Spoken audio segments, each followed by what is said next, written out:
YouTube, how's it going today? Flag 1122, back again, smoking a Bjarne Viking Classic, a little Viking Classic line. It's a more reasonably priced line of pipes.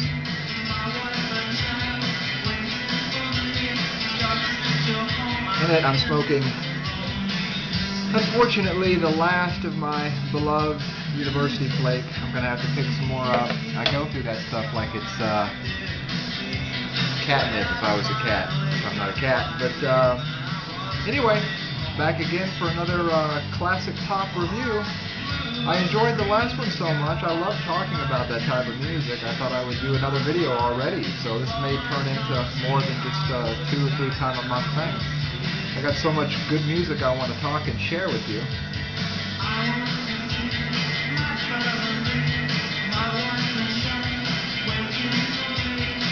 So today, I want to talk about a band that is, God, it's so close to my heart.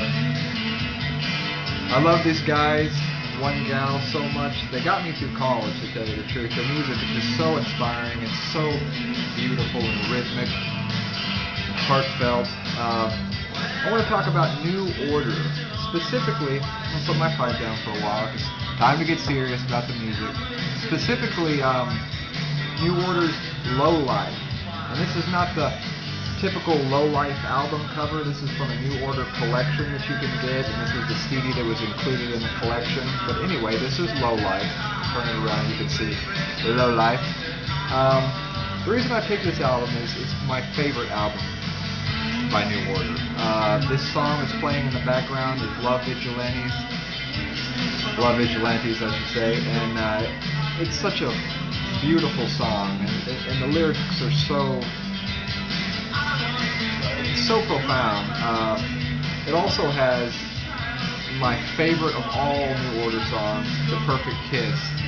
That's definitely number 1 for me. I just love it, and the video, if you've seen the video for Perfect Kiss, is so cool. Check it out if you haven't seen it. A little bit about the band. If you're not familiar with New Order, number 1, if you're not familiar with New Order, kind of shame on you, because they've contributed so much to pop music and dance music and just good music in general. They spun off of another group. So Joy Division was the genesis of New Order. Joy Division was a group that started in Manchester, England in the late 70s. Lead singer Ian Curtis, Bernard Sumner, guitar, backup vocalist, Peter Hook, bass guitar, and their drummer is Stephen Morris. And they started Joy Division, and they were named several other crazy names before they decided on Joy Division. I know Joy Division sounds sort of militant, maybe it's got some Nazi connotations, but it really wasn't anything like that. And they had some small success, and unfortunately, their lead singer, Ian Curtis, killed himself. It's very tragic, very sad. I also really love Joy Division, not quite as much as New Order. New Order is how I discovered their music, and then later on I went back and I listened to Joy Division. But it's a very long and intense story, the story of Joy Division, and how after Ian Curtis dies, the remaining members of the band, Peter Sumner, Bernard Sumner, Peter Hook, and Stephen Morris, along with Gillian Anderson, reformed New Order, a brand new band that just took their music and their soundscape into a completely different direction, which I think if Ian would have survived, it would have been an evolution for the band anyway, to kind of turn into a more electro band, more synth-heavy band, because already he was introducing some of Ian was introducing Kraftwerk into the band's conscious mind. So they were grasping on to electronic music, and they would have eventually ridden the new wave journey and probably been what U2 is today, even though I'm not a massive U2 fan. Anyway, if you want to learn more about the Joy Division story, you know, rent the movie Control or buy the movie Control. It's a beautiful biopic, brilliantly acted. It's directed by the musical director of a lot of New Order's videos. His name is slipping my mind right now. Anton Corbin is his name. I'm sorry about that. So rent the movie Control. It talks about Ian and Joy Division and his death and life. It's a beautiful movie. Anyway, back to Low Life. A lot of people would say, come on, Ceremony is their best album. Or a lot of people would say they like Republic. But which Republic is, you can take it or leave it. There's some good songs on it. But for me, it's Low Life. Like I said, Love Vigilantes. The first track is amazing. The song you're hearing in the background now is The Perfect Kiss. And like I said before, it's my favorite song. Also, Subculture is a great track. It's just the kind of band that when you listen to the music, it just gets right into your body, and the sound swirls around, and then it just flows out of your pores, every pore, and it takes all of the negativity and all of your heartache right out of your body, out through your pores, and it's almost like an exorcism to listen to New Order.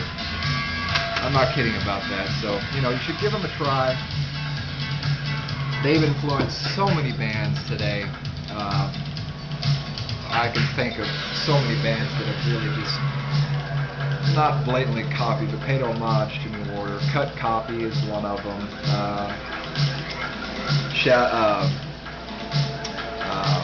There's several. I'm not going to go through and name all of them. But Peter Hook, their bass player, is just amazing. He developed his own sound, and it's so copied now. When he plays his bass guitar, he plays really high up on the guitar, so it makes a really like down, down, down, down bass sound. You know that it just, you know, you just instantly when you hear a New Order song, you know who it is. It kind of takes your breath away because you know exactly who the song is by, and I love that about certain type of pop music. Like I said, they formed New Order, and they had a brilliant career for 30 years. Recently, the band has split up. Well, the band as it was with the original 4 members. Peter Hook has left New Order to pursue other interests, I guess. But the exciting thing for New Order fans is they started to tour. Vern Sumner, the lead vocalist, and kind of the leader of the band in a way. Stephen Morris, the drummer, and Gillian Anderson, which is also another little interesting tidbit. Gillian Anderson and Stephen Morris are married in real life, so they kind of hooked up through the band. They've reformed, and they started a tour last year, and they're talking about releasing a new album, so fingers crossed for that. Anyway, good jumping on point for New Order for me is this album right here. This is New Order Substance. To my mind, it's the most accessible of all of the compilations that you can find from New Order. And it's got a really, really brilliant version of Perfect Kiss, an extended version of Perfect Kiss. And of course, people who are familiar with Blue Monday, or familiar with New Order, know Blue Monday. You know, I think that's probably the most popular song. It sold so many copies, and New Order didn't make a single cent off the record. Because the label that New Order signed with, Factory Records, there's a whole history behind that too. Factory Records kind of mismanaged and mishandled their artists, and a lot of the artists ended up getting a little bit screwed over and didn't get the money or recognition they deserve. It maybe could have been a lot bigger, but you know, a lot of the bands stayed with Factory Records because it was an independent label, and I think they were comfortable that way. They could kind of do what they wanted. But finally, Factory Records dissolved, and the bands that were signed to Factory, New Order, Wake, Happy Mondays, they all went off for their own little journey. And but yeah, if you want to start with New Order, you can start here. There's several compilations though for New Order. They're all good to some extent. I've got this New Order box set right here, and this is just for the fanatics, for the completionists of New Order. Order. This is retro New Order. This is a 4-disc.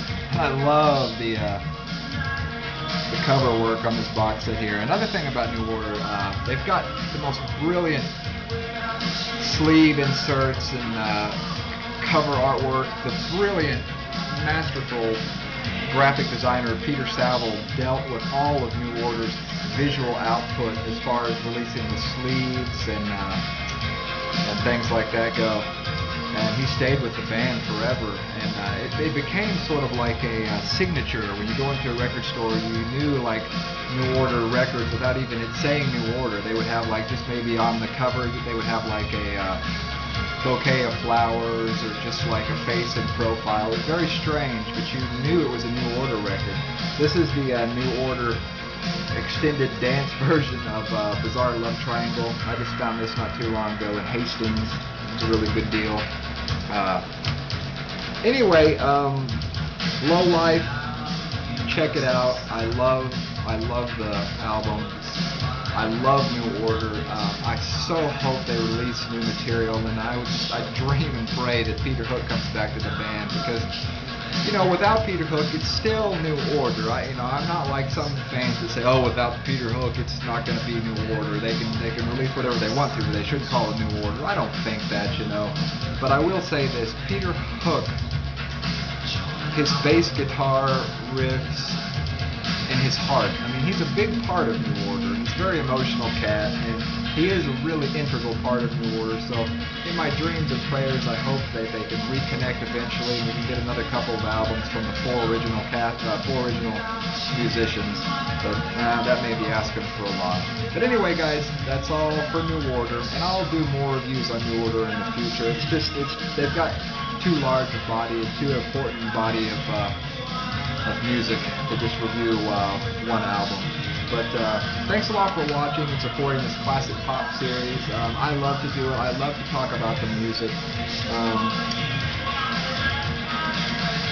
You know, the next up will be Human League.